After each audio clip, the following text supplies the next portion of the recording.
നമസ്തേ. 20/2/2025 വ്യാഴാഴ്ചത്തെ നക്ഷത്ര ഫലങ്ങളാണ് നമ്മൾ നോക്കുന്നത്.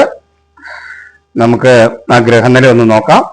ബുധൻ, ശനി, രവി ഇവർ കുംഭൻ രാശിയിലും, ശുക്രനും സർപ്പവും മീനം രാശിയിലും, വ്യാഴം ഇടവൻ രാശിയിലും, ചൊവ്വ മിഥുനൻ രാശിയിലും, കേതു കന്നി രാശിയിലും ആണ്.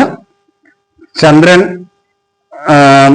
ഈ വ്യാഴാഴ്ച 6:49 രാവിലെ വൃശ്ചികം രാശിയിലേക്ക് വരികയും ചെയ്യും.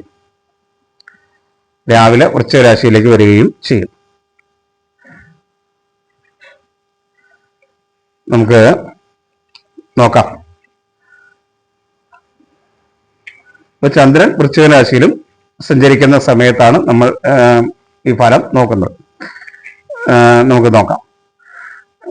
അതിനു മുമ്പായിട്ട് ഈ നക്ഷത്രഫലം തുടർച്ചയായി ലഭിക്കണമെന്നുള്ളവർ എൻ്റെ ഇതിനകത്ത് എന്തെങ്കിലും കമന്റ് ചെയ്യുകയോ ലൈക്ക് ചെയ്യുകയോ ഷെയർ ചെയ്യുകയോ ഒക്കെ ചെയ്യുക. കൂടാതെ വ്യക്തിപരമായ ഫലങ്ങൾ അറിയണമെന്നുള്ളവര്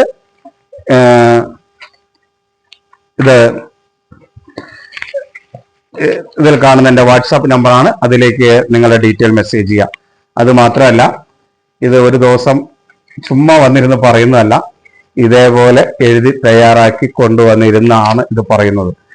ഇത് വെറുതെ ഒരു തമാശയായിട്ട് പറയുന്നതാണെന്ന് ആരും കരുതണ്ട.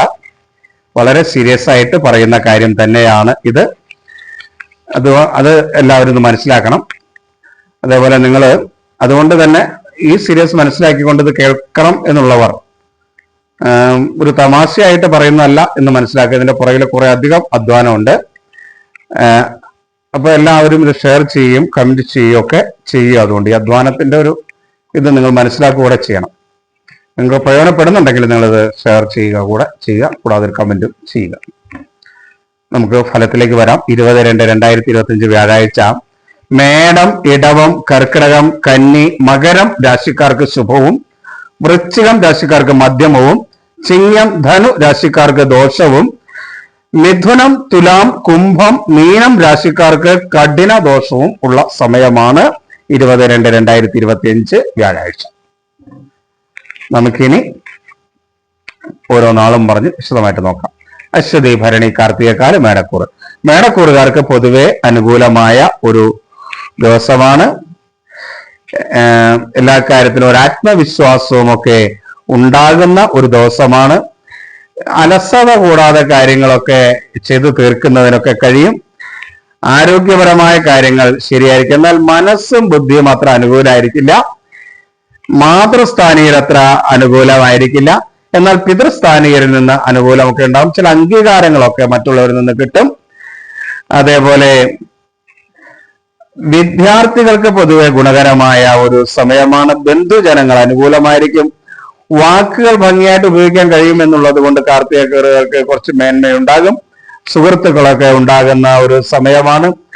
സഹോദര സ്ഥാനീയർ അനുകൂലമാണ്. ഭൂമി സംബന്ധമായ കാര്യങ്ങൾ അനുകൂലമൊക്കെയാണ്. പൊതുവെ തൊഴിൽ മേഖലയുമായി ബന്ധപ്പെട്ട കൂടുതൽ കാര്യങ്ങൾ അറിയാൻ വേണ്ടി നിങ്ങൾ 3 മണിക്ക് പോസ്റ്റ് ചെയ്യുന്ന നിങ്ങൾ 6 മണിക്ക് പോസ്റ്റ് ചെയ്യുന്ന നിങ്ങളുടെ തൊഴിൽ മേഖല എന്ന വീഡിയോ കാണുക. ഇത് എല്ലാ ദിവസവും 3 മണിക്ക് പോസ്റ്റ് ചെയ്യും നക്ഷത്ര ഫലങ്ങൾ. അതേപോലെ ജീവിത പങ്കാളിയുമായി അനുകൂലമായ സ്ഥിതി, വാഹന സംബന്ധമായ കാര്യങ്ങൾ അനുകൂലമാണ്. തൊഴിൽ രംഗത്ത് നേട്ടങ്ങൾ ഉണ്ടാകും. ഇങ്ങനെ പൊതുവെ മേടക്കൂറുകാർക്ക് ശുഭഫലങ്ങൾ കൂടുതൽ ആയിരിക്കും. അല്പമാത്രം ദോഷഫലങ്ങളെ അനുഭവിക്കുള്ളൂ. ഇടവം രാശി കാർത്തിക അവസാന 1/4 ഭാഗം, രോഹിണി, മകീരം ആദ്യ പകുതി ഭാഗം. ഇടവം രാശിക്കാരെ സംബന്ധിച്ചിടത്തോളം ശുഭകരം തന്നെയാണ്. മേടത്തിന്റെ അത്രയും അനുകൂലമല്ല എങ്കിലും ഇടവൻ രാശിക്കാർക്കും ശുഭകരമാണ്. ഒരു ആത്മവിശ്വാസവും ഒക്കെ ലഭിക്കും. എല്ലാ കാര്യങ്ങളും സമയബന്ധിതമായി ചെയ്തു തീർക്കാനായിട്ട് കഴിയും. മനസ്സും ബുദ്ധിയും ഒക്കെ ഒരുപോലെ അനുകൂലമായി നിൽക്കുന്നതുകൊണ്ട് വേണ്ട രീതിയിൽ കാര്യങ്ങൾ ചെയ്യാൻ കഴിയും. മാതൃപിതൃസ്ഥാനീയർ പൊതുവെ അനുകൂലമായതുകൊണ്ട് കുടുംബത്തിൽ നിന്നുമൊക്കെ എല്ലാ സപ്പോർട്ടും നിങ്ങൾക്ക് പല കാര്യങ്ങളിലും കിട്ടും. അതേപോലെ വിദ്യാർത്ഥികൾക്ക് ഗുണകരമാണ്. ബന്ധുക്കളിൽ നിന്നൊക്കെ അനുകൂലമുണ്ടാകും. ജീവിത പങ്കാളിയിൽ നിന്ന് അനുകൂലമായ ഒരവസ്ഥ ഉണ്ടാകും. എന്നാൽ ദൈവാധീനം കുറവുള്ള ഒരു സമയമാണ് ഇടവക്കൂറുകാർക്ക് എന്നുള്ളത് കൊണ്ട് ധനപരമായ കാര്യങ്ങളിലൊക്കെ ചില തടസ്സങ്ങളും പ്രയാസങ്ങളും ഒക്കെ ഉണ്ടാകും. അതേപോലെ തന്നെ മക്കൾ സ്ഥാനീയരുമായിട്ട് ചെറിയ അഭിപ്രായ വ്യത്യാസങ്ങളൊക്കെ ഉണ്ടാകാം. തൊഴിൽ രംഗത്ത് തൊഴിലാളികൾ അത്ര അനുകൂലമല്ല, സഹോദര സ്ഥാനീയർ അനുകൂലമല്ല. ആരോഗ്യവും ശ്രദ്ധിക്കാം. ഇനി മിഥുനം, മകീരം അവസാന പകുതി ഭാഗം, തിരുവാതിര, പുണർദം ആദ്യ മുക്കാൽ ഭാഗം. മിഥുനം രാശിക്കാർക്ക് ഒരു ഗ്രഹവും ശരിക്കും അനുകൂലമായ ഒരു ദിവസമല്ല 20/2/2025 വ്യാഴാഴ്ച. എല്ലാ സ്ഥലത്തും ചാരഫലപ്രകാരം ദോഷങ്ങൾ കൂടുതൽ വരുന്ന ഒരു ദിവസമാണ്. മനസ്സും ശരീരവും ഒക്കെ അസ്വസ്ഥമായിരിക്കും. തൊഴിൽ രംഗത്ത് പ്രയാസമായിരിക്കും. ദൈവാധീനം വളരെ കുറവാണ്. കുടുംബത്തിൽ സ്വസ്ഥതയും സമാധാനവും നഷ്ടപ്പെടും. സാമ്പത്തിക പ്രശ്നങ്ങൾക്ക് ബുദ്ധിമുട്ടുണ്ടാകും. ആരോഗ്യ കാര്യങ്ങൾ അനുകൂലമായിരിക്കില്ല. ഇങ്ങനെ മിഥുന രാശിക്കാരെ സംബന്ധിച്ചിടത്തോളം ഒട്ടും അനുകൂലമല്ല. അതുകൊണ്ട് മിഥുന രാശിക്കാര് നന്നായി ഈശ്വര പ്രാർത്ഥന നടത്തുക, ഈശ്വരാധീനം നേടുക. കർക്കിടകം, പുണർദം അവസാന കാൽഭാഗം, പൂയം, ഐലം. ഈ കർക്കിടകം രാശിക്കാരെ സംബന്ധിച്ചിടത്തോളം പൊതുവെ ഗുണകരമാണ്. വിദ്യാർത്ഥികൾക്കൊക്കെ അനുകൂലമായ സമയമാണ്. ബന്ധുജനങ്ങൾ അനുകൂലമായിരിക്കും. വാക്കുകൾ അനുകൂലമായിരിക്കും. കർക്കിടകക്കാർക്ക് ദൈവാധീനമുള്ള ഒരു സമയമാണ്. ധനപരമായ കാര്യങ്ങൾ നടന്നു കിട്ടും. മക്കളിൽ നിന്ന് അനുകൂലമായ സ്ഥിതി ഉണ്ടാവും. ജീവിത പങ്കാളി പൊതുവെ അനുകൂലമായിരിക്കും. ആഭരണാദി കാര്യങ്ങൾക്കൊക്കെ അനുകൂലമായ ഒരു ദിവസമാണ്. എന്നാൽ സഹോദര സ്ഥാനീയർ അത്ര അനുകൂലമല്ല. ഭൂമി സംബന്ധമായ കാര്യങ്ങൾ അത്ര അനുകൂലമല്ല. തൊഴിൽ മേഖല കൃത്യമായിട്ട് ഞാൻ എല്ലാ ദിവസവും 6 മണിക്ക് പോസ്റ്റ് ചെയ്യുന്നുണ്ട്, കാണുക. അപ്പോൾ വിവിധങ്ങളായ തൊഴിൽ മേഖലകൾ അനുകൂലവും പ്രതികൂലവും പ്രത്യേകം പറയുന്നുണ്ട്, അത് കാണുക. അതേപോലെ തൊഴിലാളികളുമായും ഒക്കെ അഭിപ്രായ വ്യത്യാസങ്ങൾ, സഹപ്രവർത്തകരുമായിട്ട് അഭിപ്രായ വ്യത്യാസങ്ങളൊക്കെ ഉണ്ടാകും. തൊഴിൽ മേഖല കർക്കിടകക്കൂറുകാർക്ക് പൊതുവെ അത്ര അനുകൂലമായ കാര്യമായിരിക്കില്ല. ചിങ്ങം, മകം, പൂരം, ഉത്രം ആദ്യ കാൽഭാഗം. ചിങ്ങൻ രാശിക്കാർക്ക് ദൈവാധീനം വളരെ കുറവാണ്. അത് മാത്രമല്ല ദോഷം, എല്ലാ മേഖലയിലും ദോഷം വരുന്ന ഒരു സമയമാണ്. അങ്ങനെയാണെങ്കിൽ പോലും സഹോദര സ്ഥാനീയർ അനുകൂലമായിരിക്കും. ഭൂമി സംബന്ധമായ കാര്യങ്ങളൊക്കെ അനുകൂലമായിരിക്കും. ആരോഗ്യമേന്മ കുറച്ചൊക്കെ ഉണ്ടാകുകയും ചെയ്യും. ജീവിത പങ്കാളി അനുകൂലമായിരിക്കും. പൊതുവെ വാഹന സംബന്ധമായ കാര്യങ്ങളൊക്കെ അനുകൂലമായിരിക്കും. എന്നാൽ ആത്മവിശ്വാസക്കുറവ് അനുഭവപ്പെടും. ചിങ്ങൻ രാശിക്ക് മനസ്വസ്ഥത ഉണ്ടാകില്ല. എല്ലായിടത്തും മനസ്സും ബുദ്ധിയും അനുകൂലമല്ലാതെ നിൽക്കുന്നതുകൊണ്ട് സ്വയം ചില പ്രതിസന്ധികളിലൊക്കെ ചെന്ന് ചാടാനും ആവശ്യമില്ലാതെയൊക്കെ മനസ്സ് അസ്വസ്ഥമാകാനും ഇടയുണ്ട്.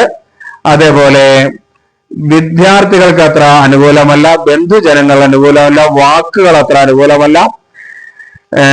ധനപരമായ കാര്യങ്ങൾ വളരെയധികം ശ്രദ്ധിക്കണം.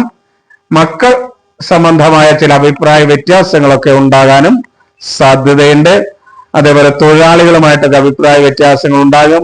ലഹരിയൊക്കെ ഉപയോഗിക്കുന്ന ചിങ്ങൻ രാശിക്കാര് പ്രത്യേകം ശ്രദ്ധിക്കുക. കന്നി, ഉത്രം അവസാന മുക്കാൽ ഭാഗം, അത്തം, ചിത്തിര ആദ്യ പകുതി ഭാഗം. കന്നിക്കൂറുകാരെ സംബന്ധിച്ചിടത്തോളം പൊതുവെ ദൈവാധീനമുള്ള ഒരു ദിവസമൊക്കെയാണ്. അവരെ സംബന്ധിച്ചിടത്തോളം ധനപരമായ കാര്യങ്ങളൊക്കെ നടന്നു കിട്ടും. മക്കളിൽ നിന്നൊക്കെ അനുകൂല സ്ഥിതി ഉണ്ടാവും. വിദ്യാർത്ഥികൾക്ക് അനുകൂലമാണ്. ബന്ധുജനങ്ങൾ അനുകൂലമാണ്. വാക്കുകൾ അനുകൂലമാകുമെന്നുള്ളത് നല്ല സുഹൃത്തുക്കളെ ലഭിക്കാനുള്ള ഒരു സാധ്യത ഉണ്ട്. അതേപോലെ പിതൃസ്ഥാനീയർ പൊതുവെ കന്യക്കൂറുകാർക്ക് അനുകൂലമാണ്. മാതൃസ്ഥാനീയരും അനുകൂലമാണ്. മനസ്സ് ബുദ്ധി ഒക്കെ നല്ല രീതിയിൽ പ്രവർത്തിക്കുന്നതുകൊണ്ട് കുറെ നേട്ടങ്ങളൊക്കെ ഉണ്ടാക്കിയെടുക്കാനായിട്ട് കഴിയും. എന്നാൽ സഹോദര സ്ഥാനീയരും ജീവിത പങ്കാളിയും അത്ര അനുകൂലമായിരിക്കില്ല. വാഹന സംബന്ധമായ കാര്യങ്ങൾ ശ്രദ്ധിക്കണം. ആരോഗ്യവും ശ്രദ്ധിക്കണം. ലഹരി പദാർത്ഥങ്ങളൊക്കെ ഉപയോഗിച്ചുകൊണ്ട് കന്യക്കൂറുകാർ തൊഴിലിടങ്ങളിലൊക്കെ പോകുന്നത് അത്ര അനുകൂലമായ ദിവസം ആയിരിക്കില്ല. തുലാം, ചിത്ര അവസാന പകുതി ഭാഗം, ചോതി, വിശാഖം ആദ്യ മുക്കാൽ ഭാഗം. തുലാക്കൂറുകാരെ സംബന്ധിച്ചിടത്തോളം ഇനി കുറച്ച് നാളത്തേക്ക് ഒട്ടും അനുകൂലമല്ല. ഒരു ഗ്രഹവും നല്ല രീതിയിൽ നിൽക്കുന്നില്ല. ശരിക്കും പറഞ്ഞാല് എല്ലാ ഗ്രഹങ്ങളും ദോഷകരമായ രീതിയിലാണ് കൂടുതലും തുലാം രാശിക്കാർക്ക് നിൽക്കുക.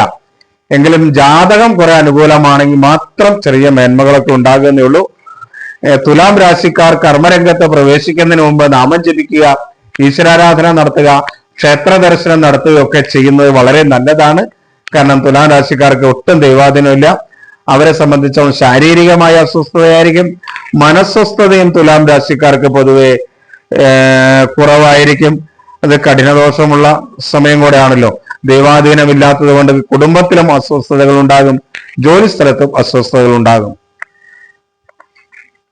വൃശ്ചികം, വിശാഖം അവസാന കാൽഭാഗം, അനിഴം, തൃക്കേട്ട.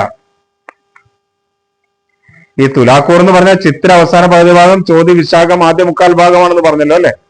ഇനി വൃശ്ചികം, വിശാഖം അവസാന കാൽഭാഗം, അനിഴം, തൃക്കേട്ട. വൃശ്ചിക കൂറുകാർക്ക് ഗുണദോഷ സമ്മിശ്രമായൊരവസ്ഥയാണ്. എങ്കിലും ദൈവാധീനമൊക്കെ ഉള്ളൊരു സമയമാണ്. മനസ്സും ശരീരവും ഒക്കെ അനുകൂലമായിരിക്കും. ചെറിയ ആരോഗ്യമേന്മയൊക്കെ ഉണ്ടാകും. അതേപോലെ വിദ്യാർത്ഥികൾക്കൊക്കെ ഗുണകരമായിരിക്കും. ബന്ധുജനങ്ങളിൽ നിന്നൊക്കെ അനുകൂലമായ സമീപനം ഉണ്ടാകും. ധനപരമായ നേട്ടമുണ്ടാകും. കുടുംബത്തിൽ സ്വസ്ഥതയും സമാധാനവും ഒക്കെ ഉണ്ടാകും. മക്കളിൽ നിന്നും ജീവിത പങ്കാളിയിൽ നിന്നുമൊക്കെ അനുകൂലമായ ഒരു സ്ഥിതി ഉണ്ടാവും. അതേപോലെ വാക്കുകൾ നല്ല രീതിയിൽ ഉപയോഗിക്കാനായിട്ട് കഴിയും. എന്നാൽ പിതൃസ്ഥാനീയർ അത്ര അനുകൂലമായിരിക്കില്ല. മാതൃസ്ഥാനീയർ പൊതുവെ അനുകൂലമാണ്, എങ്കിലും പിതൃസ്ഥാനീയർ അത്ര അനുകൂലമായിരിക്കില്ല. വൃശ്ചികം രാശിക്കാരെ സംബന്ധിച്ചിടത്തോളം എല്ലാ കാര്യത്തിലും ഒരു ആത്മവിശ്വാസക്കുറവുണ്ടാവും. സഹോദര സ്ഥാനീയരിൽ നിന്നൊക്കെ എതിർപ്പ് അനുഭവപ്പെടേണ്ടി വരും. തൊഴിൽ രംഗത്തും ഒട്ടും അനുകൂലമല്ലാത്ത സമയമാണ് വൃശ്ചികക്കൂറുകാർക്ക്. പ്രത്യേകിച്ച് തൊഴിലാളികളൊക്കെ ആയിട്ട് സംസാരിക്കുമ്പോൾ പ്രത്യേകം ശ്രദ്ധിക്കണം. ധനു, മൂലം, പൂരാടം, ഉത്രാടം ആദ്യ കാൽഭാഗം. ധനുക്കൂറുകാർക്ക് ദോഷകരമായ അവസ്ഥയാണ്. കഠിന ദോഷം എന്നുള്ള മാറി ദോഷമായിട്ടുള്ളൂ. എങ്കിലും അവർക്ക് ദൈവാധീനം തെളിഞ്ഞു കിട്ടിയിട്ടൊന്നുമില്ല. ദൈവാധീനം അത്ര ഇല്ലാത്തൊരു സമയമാണ്. ജീവിത പങ്കാളിയിൽ നിന്ന് അനുകൂലമായിരിക്കും. ചില അംഗീകാരങ്ങളൊക്കെ കിട്ടും. പിതൃസ്ഥാനീയർ അനുകൂലമായിരിക്കും. എന്നാൽ മാതൃസ്ഥാനീയരിൽ നിന്നൊക്കെ അനുകൂലമല്ലാത്ത അവസ്ഥയാണ്. ബുദ്ധി വേണ്ട രീതിയിൽ പ്രയോഗിക്കാൻ പലപ്പോഴും പറ്റാത്തതുകൊണ്ട് അലസതയും മടിയും ഒക്കെ പ്രശ്നങ്ങൾ ഉണ്ടാക്കും. സഹോദര സ്ഥാനീയർ അത്ര അനുകൂലമൊന്നുമല്ല. തൊഴിൽ മേഖല നേരിയ മേന്മയുണ്ടാകും. അതേപോലെ ഭൂമി സംബന്ധമായ കാര്യങ്ങളിലൊക്കെ തടസ്സമുള്ള ശത്രുക്കൾ മൂലം പല പ്രയാസങ്ങളും അനുഭവപ്പെടും. ദൈവാധീനം കുറവാണ്. കുടുംബത്തിൽ അസ്വസ്ഥതയും കലഹവും ഒക്കെ ഉണ്ടാകാം. മക്കളുമായിട്ടൊക്കെ സംസാരിക്കുമ്പോൾ വളരെ ശ്രദ്ധിക്കണം. സാമ്പത്തികമായ കാര്യങ്ങൾ വളരെ ശ്രദ്ധിക്കണം. ലഹരി പദാർത്ഥങ്ങൾ ഉപയോഗിച്ചുകൊണ്ട് തൊഴിലിടങ്ങളിലും കുടുംബത്തിലും അന്ന് വരാതിരിക്കാൻ ധനുരാശിക്കാർ പ്രത്യേകം ശ്രദ്ധിക്കുക. മകരം, ഉത്രാടം അവസാനം മുക്കാൽ ഭാഗം, തിരുവോണം, അവിട്ടം ആദ്യ പകുതി ഭാഗം.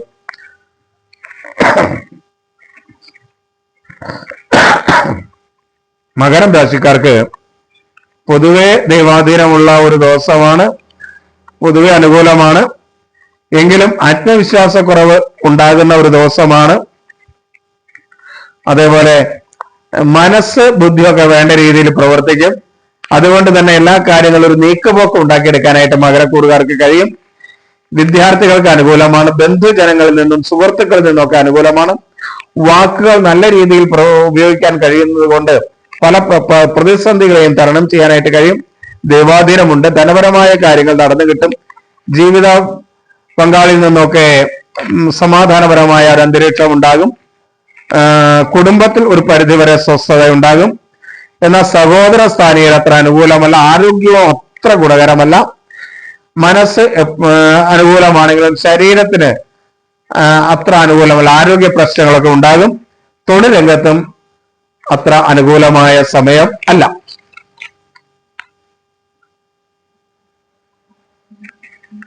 കുംഭം രാശി, അവിട്ടം അവസാന പകുതി ഭാഗം, ചതയം, പൂരുരുട്ടാതി ആദ്യ മുക്കാൽ ഭാഗം. കുംഭം രാശി. കുംഭം രാശിക്കും ഒട്ടും അനുകൂലമല്ല. ദൈവാധീനം ഒട്ടുമില്ല. ആരോഗ്യകാര്യങ്ങൾ പ്രത്യേകിച്ച് അനുകൂലമല്ല. അതുപോലെ തൊഴിൽ രംഗത്ത് വളരെ പ്രശ്നങ്ങൾ ഉണ്ടാകും. ദൈവാധീനം വളരെ കുറവാണ്. ബന്ധുജനങ്ങളിൽ നിന്നും സുഹൃത്തുക്കളിൽ നിന്നുമൊക്കെ കലഹങ്ങളും മനസ്സിന് പ്രയാസകരമായ അവസ്ഥകളുമൊക്കെ കുംഭം രാശിക്കാർക്കുണ്ടാകും. ലഹരി പദാർത്ഥങ്ങളൊക്കെ ഉപയോഗിക്കുന്നവര് വളരെ ശ്രദ്ധിച്ചില്ലെങ്കിൽ അതുമൂലം അപകടങ്ങളും കാര്യങ്ങളൊക്കെ ഉണ്ടാകാനുള്ള സാധ്യതയുണ്ട്. വാഹനമൊക്കെ ഓടിക്കുന്നവർ വളരെ ശ്രദ്ധിച്ച് ഓടിക്കാനായിട്ടൊന്ന് ശ്രമിക്കുന്നത് നല്ലതാണ്. മനസ്സ് വേണ്ട രീതിയിൽ പ്രവർത്തിക്കാത്തത് കൊണ്ട് തന്നെ ആവശ്യമില്ലാത്ത അപകടങ്ങളിലൊക്കെ ചാടാനുള്ളൊരു സാധ്യതയുണ്ട്. അത് പ്രത്യേകം ശ്രദ്ധിക്കണം. മീനക്കൂറുകാർക്കും ഒട്ടും വ്യത്യാസമല്ല, ഒട്ടും അനുകൂലമല്ല. ജീവിത പങ്കാളിയിൽ നിന്ന് പൊതുവെ അനുകൂലമായ ഒരു അവസ്ഥയുണ്ടാവും. പക്ഷെ മനസ്സും ബുദ്ധിയും ഒക്കെ നേരെ നിൽക്കുന്നതുകൊണ്ട് അപകടങ്ങളെ ഒന്ന് തിരിച്ചറിയാനും അതിൽ നിന്ന് ചാടാതിരിക്കാനുമായിട്ടുള്ള ഒരു മുൻകരുതലൊക്കെ എടുക്കാൻ അവർ ശ്രദ്ധിച്ചാൽ അവർക്ക് കഴിയും. തൊഴിൽ രംഗത്ത് വളരെ ശ്രദ്ധയോടുകൂടി ശ്രമിക്കേണ്ട ഒരു സമയമാണ്. കാരണം വാക്കുകൾ മൂലം മീനം രാശിക്കാർക്ക് കുറച്ച് പ്രയാസങ്ങൾ ഉണ്ടാകുന്ന ഒരു ദിവസമാണ്. പരമാവധി കൂടുതൽ ആളുകളോട് സംസാരിക്കാതിരിക്കാൻ പ്രത്യേകം ശ്രദ്ധിക്കുക. സുഹൃത്തുക്കളുമായി കൂട്ടുചേർന്ന് അവിടെയും ഇവിടെയും ഒക്കെ പോയിരുന്ന് വർത്തമാനം പറയാൻ ഉള്ള സാധ്യതയുള്ള മീനരാശിക്കാർ അത് പരമാവധി ഒഴിവാക്കുക. അതേപോലെ ശത്രുക്കൾ മൂലമുള്ള ചില പ്രയാസങ്ങളൊക്കെ അനുഭവിക്കുന്ന ഒരു ദിവസമായിരിക്കും. ദൈവാധീനം വളരെ കുറവാണ്. സാമ്പത്തിക ബുദ്ധിമുട്ടുകളും പ്രയാസങ്ങളും ഉണ്ടാകുകയും ചെയ്യും. ഇത് നിങ്ങളുടെ ഒരു പൊതുവായ നക്ഷത്ര ഫലമാണ്. ഇത് നിങ്ങൾ ഷെയർ ചെയ്യുകയും ലൈക്ക് ചെയ്യുകയും കമന്റ് ചെയ്യുകയും ഒക്കെ ചെയ്യുക. എല്ലാവരെയും ഈശ്വരൻ അനുഗ്രഹിക്കട്ടെ എന്ന് പ്രാർത്ഥിക്കുന്നു. എല്ലാവർക്കും നമസ്തേ.